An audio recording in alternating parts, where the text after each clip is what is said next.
information.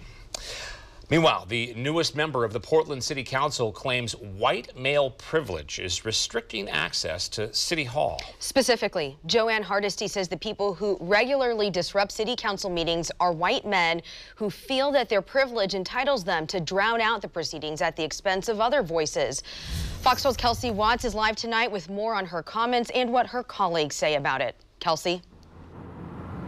Well, as we have seen time and time again, a number of people protesting and disrupting city council meetings, including women and people of color.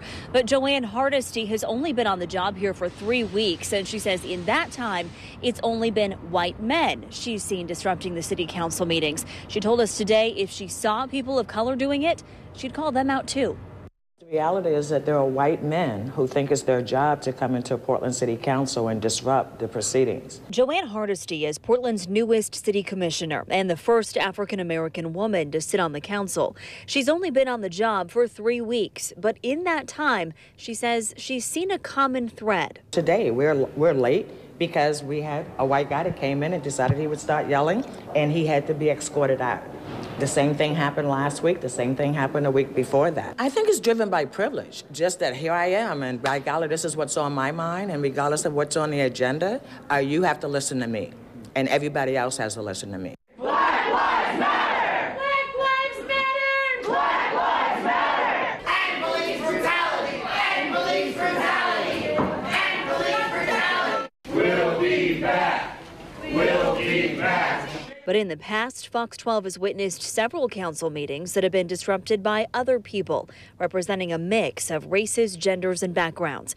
Hardesty says it's not what she's seen so far, but going forward, she'll call out anyone who disrupts the democratic process of city governance, regardless of race. But I just call it as I see it, right?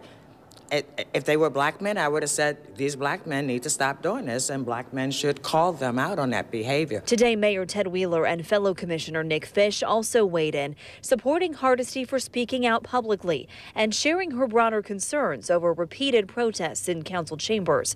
But on the issue of specifically calling out white men, she is factually correct. They are all white guys who come in and do that, so I can't disagree with her. So she spoke her truth, and I accept that. I mean, we should accept that and celebrate that.